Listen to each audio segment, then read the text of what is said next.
This week on Team Elk, our cameras will be tagging along with RMEF CEO David Allen and the Larry Potterfield of MidwayUSA as they hunt the famed Express UUBAR ranch in Cimarron, New Mexico. Now, with bulls bugling and the rut hanging on longer than normal, the stars have aligned for a rifle hunt with an archery field. You'll see what I mean.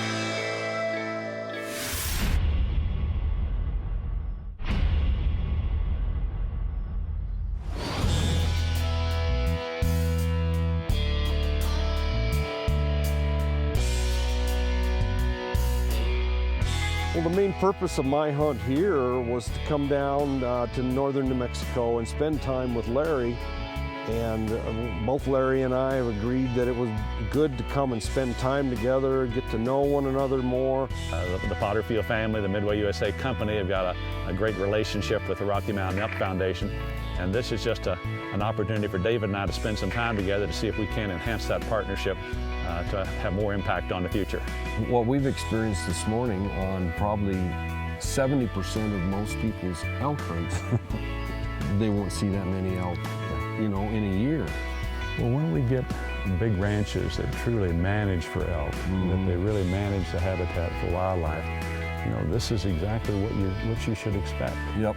The UUBAR Ranch is about 180,000 acres. It takes in a lot of different kinds of terrain from elevations of about 6,500 feet up to about 10,500. The rut this year was a little later than it normally is. Usually by this time in October, things are getting quiet.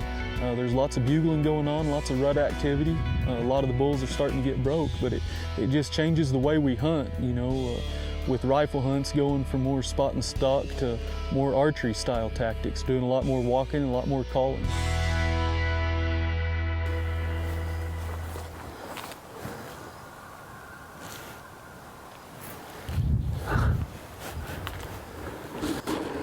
That wind is killing us. Wind's okay for up here, but these cows are out here right downwind of us. Slip up here to the edge of the trees and just sit and wait. There's two balls.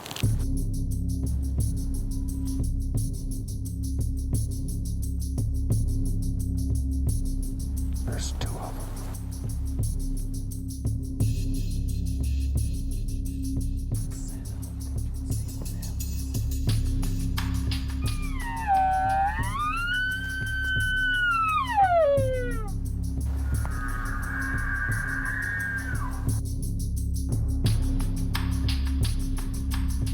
Cows are getting nervous.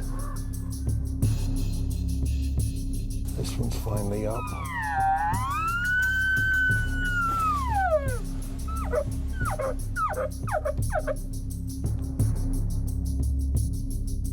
There's a bull that's still in the timber somewhere that hasn't come out. These cows are starting to run out. He must be pushing them.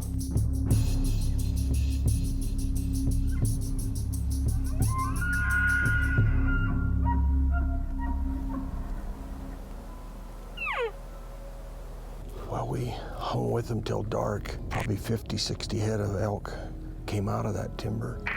8 to 10, maybe a dozen bulls, nothing of any size, nothing that we wanted to take. We just let them go. We didn't booger them. These parks will be full of elk again in the morning.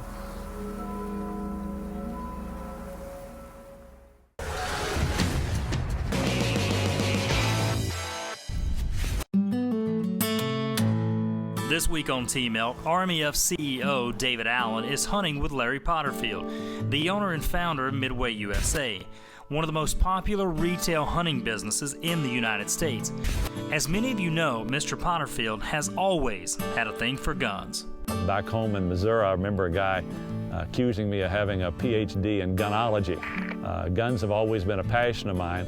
After I got out of the Air Force back in '77, I was able to turn that passion for guns, that avocation into a vocation, if you would. First opening a gun shop where we sold guns and shooting supplies, and ultimately developing the mail order company. So I'm living the American dream, if you will.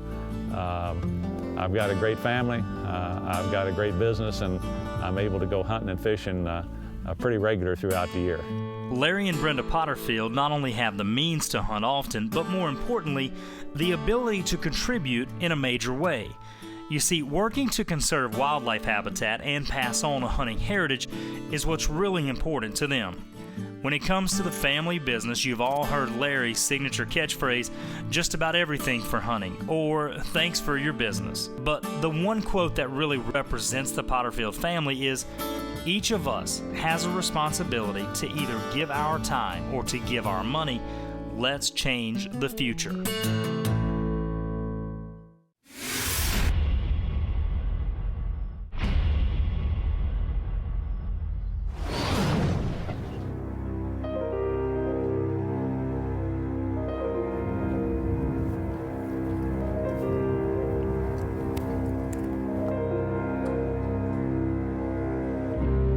Hadn't gone but a few hundred yards, and Larry stopped us, and he had spotted some elk. A whole lot of elk out. We just start moving up on them, and we get to maybe a couple of hundred yards from them. There's 2 bulls. There's 3 bulls. 3 bulls, he says.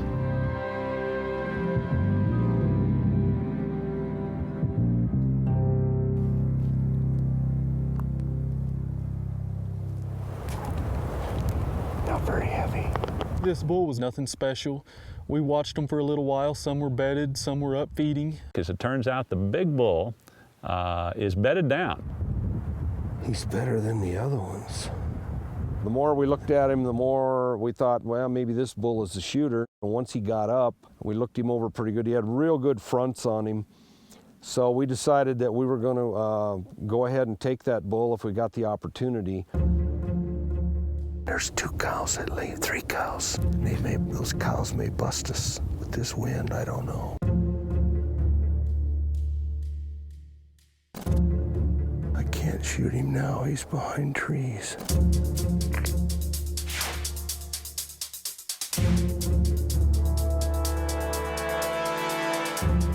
He's following him, he's coming. I can't see him yet. He's coming, watch.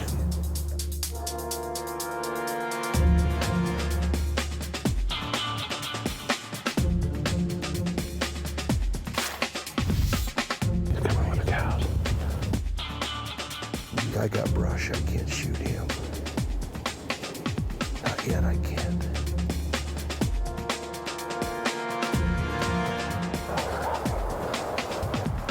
He's turning. Okay, here we go.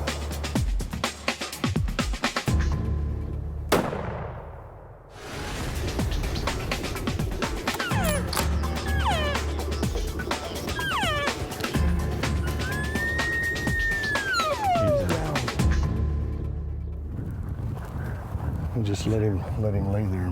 Great shot. Thank you. He's down there just fine. He ran maybe 30, 40 yards, and that was it. That was the end of it. And so it was a great evening hunt, and real happy with it. Had a great time. What's really nice about him is he's down on the ground. Thank you. Brent. Just a beautiful hunt. David got a great elk. Well, congratulations. I love to hunt elk. Congratulations. Thank you. Good spot on your part. They're a beautiful animal, aren't they? Look at him. I mean, he's just been one scrape after another, no doubt. Good. His fronts are good, really good. Well, a great start to a hunt. Yes, sir. Now it's your turn.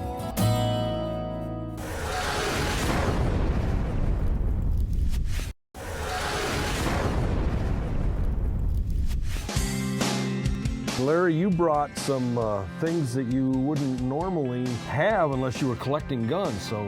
Well, I happen to like old guns as much as I like new ones. Right. So we got a pretty good collection of stuff that I brought along. This is my hunting rifle today. This is a Griffin Howell gun. This is a double rifle.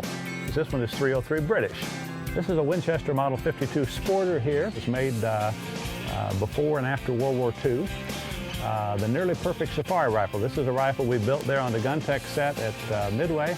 Here on the end we've got a Winchester low wall. This is an old gun made Look at that. Made in 1891, I believe, and it was originally 32 rimfire. Very cool. We converted it to shoot .357 Magnum centerfire.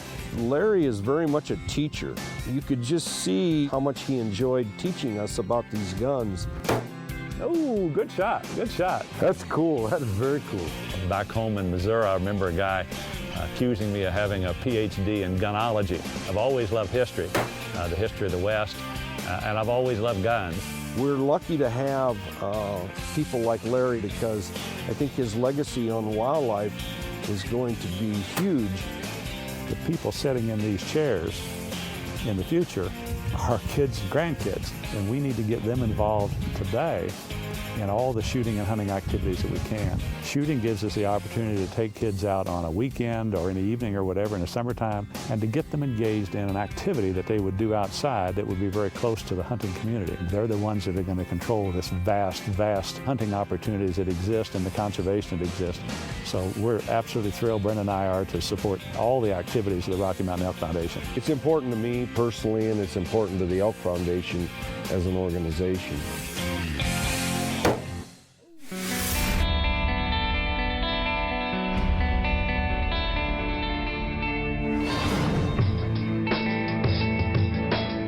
Because we had seen so many elk up there where I shot my bull, we decided to go back up on top of that mesa. It was almost surreal. There were just elk everywhere.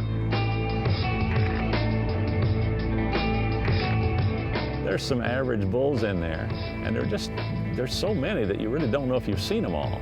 And they keep feeding away from us, and we keep trying to figure out which way they're going. And finally decided, that one, that we didn't see anything that we really liked, and two, we didn't think we could get there because there were so many cows. Yeah. We were hoping to catch him that evening, but we could tell all the time from the other bugles that the elk were moving out ahead of us and moving on.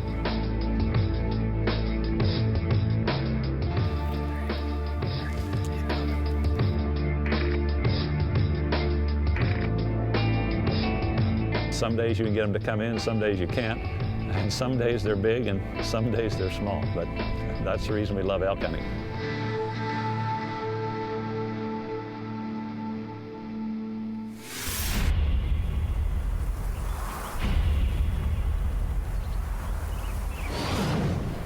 Well, this is morning 4. We're up on top of a real high mesa. We've seen a bull out here that's interesting looking. We've watched them feed over the hill now. Yeah. And we don't know exactly where they're going, but now we're ready to head after them. And I'm gonna wear this face mask, keep the sun off my face. You got the whiskers, so you've got built-in camo. I'm putting mine on, so. Well, I think they're out of sight now. You ready to head after them? Yes, sir. Let's go take a look at these. The problem is, they're on the tops of these mesas, there's not much up there, so the opportunity to make a sneak on one is just zero. As rolling as this is, it looks to me like we go careful with these horns before we see him. There's a place that you can get down off the mesa down into a little shelf below, and we set up right there thinking that's probably where they're going to get off.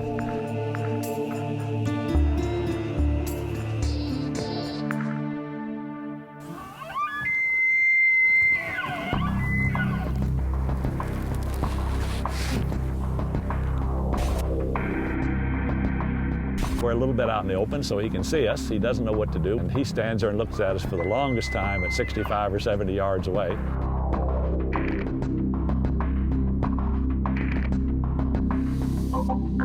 Unfortunately, he's not a big bull. He's just a nice bull. That was pretty exciting, but really not a shooter. Everything you'd want in an elk hunt. Just like to have a little bit bigger elk.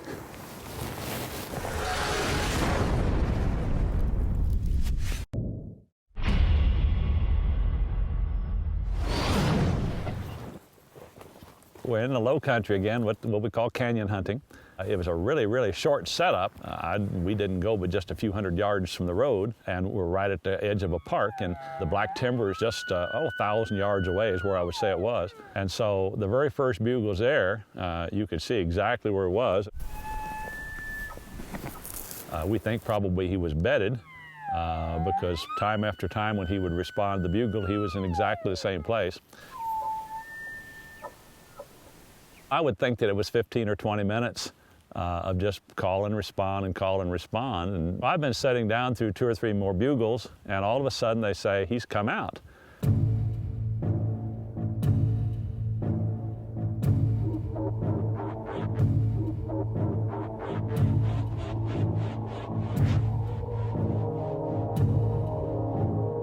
He's a nice elk, and I think, okay, well, we'll probably shoot this one if we can get closer to 1,000 yards. Just steady progress. He comes right in, bugling all the time as he comes. And so I'm just behind a little bit of a tuff here, so I'm down on my knees. And I keep shifting and moving around a little bit to the left so that I can be able to get a shot at him.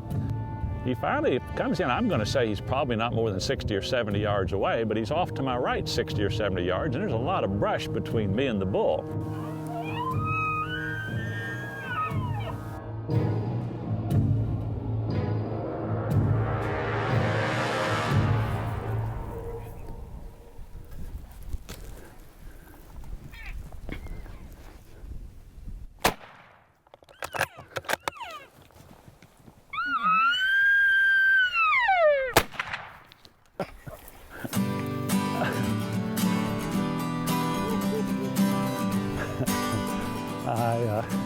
I think that was a 30-foot shot. It doesn't get any more exciting. Good job.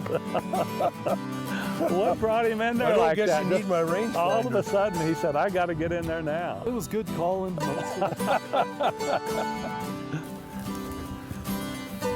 at that sucker. Has he been fighting? Oh, Lord, yes, he's been fighting. One of the reasons that I hunt is really for the pure excitement. Not all hunts are exciting.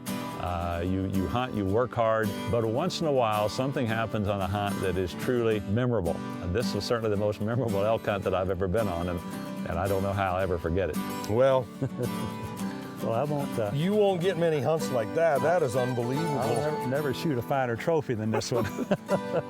Now, we can't thank Brenda and Larry enough for what they do. And when I say we, I'm not just talking about the RMEF. I'm talking about all of us who enjoy the outdoors.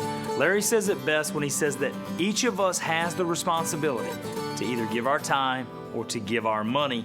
Let's change the future. Big thanks to all of you for watching Team Elk. Check out our website, rmef.org, and learn how you can become a member of Team Elk. And also remember, hunting is conservation.